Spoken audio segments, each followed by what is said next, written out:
Hey everyone, I'm Eric Rochow and this is GardenFork. This is part of our Beginning Beekeeper or Beekeeper 101 series. We're documenting our first years of beekeeping, and this is our How to Deal with the Summer Heat episode, I guess you'd call it. We have had, well, there's been record heat all over the country. It's up to, we're in northwestern Connecticut, and it's been up to 100 degrees or so here, which is really extraordinary. But I wanted to talk about how to help your bees get through heat like that. Bees like it warm, but they don't like it too warm.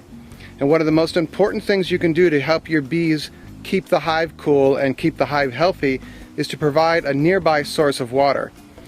This is two of our hives here we have in a big field. I'll show you here. This is just a big hay field that we have at a friend's house here. And there is a stream nearby, but the stream dries out in the middle of summer, and this is the middle of summer now. And there is a creek kind of over that way a bit, and there's some other sources of water maybe nearby, but that's a really long distance a bee has to fly just to get some water to bring back to the hive. So your idea here is to make less work for the bees so they can cool off their hive, and in a selfish way, that way they can make more honey for you, but it's really easy to make your bees comfortable in the middle of summer here, okay? So let's watch.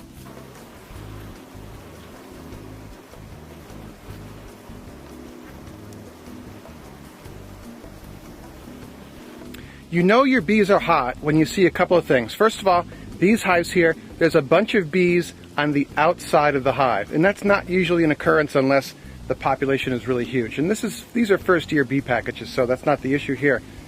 They're on the outside because the inside's really hot. The second thing you can do is when you go up close to your hives, and you can do that without your veil on all that, by the way, and you see the bees fanning the entrance of the hive. Now there's two different kinds of fanning habit, I guess you'd call it. The one is when they're sending out their come here pheromone, like when you've moved the hive or you've just done a package, you've hived a package and they're sending out their Nazanov come here pheromone. This, they're just trying to cool the hive. They're driving air into the hive. So that's a big red flag that the hive is too hot. The first thing we can do is to put out some buckets of water. I have here some buckets that you can get at the orange store, and then I floated some pieces of wood. Actually, I should put more pieces of wood in here because bees don't swim, remember, but they do want water.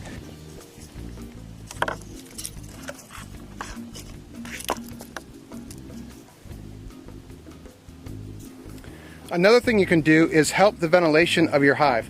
I'm presuming that you're all using screened bottom boards, which I think is really important for varroa mite control and just general airflow.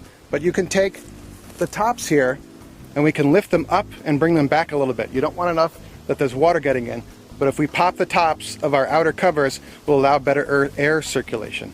Depending on who you ask, that doesn't have to happen the whole summer. I'm going to do it right now because it's pretty darn warm around here.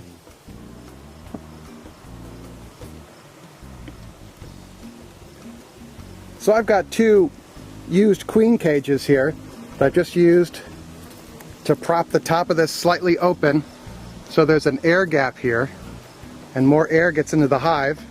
That's just a temporary thing for the hot summer days. Okay, it's hot. I just did an inspection of those two. You can see how I propped open. I'm now getting sweat in my eyes.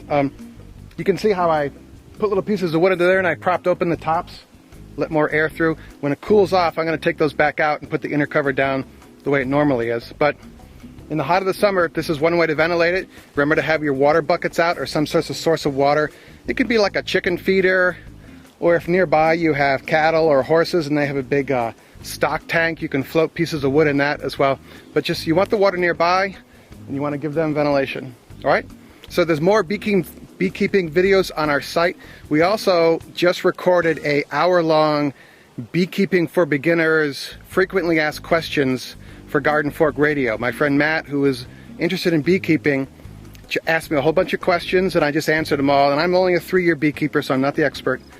But there's a bunch of stuff on the site and I appreciate it. Take a look. You can also email us, eric@gardenfork.tv. We're on Facebook, we're on Twitter. And make it a great day, all right? Stay cool. See ya.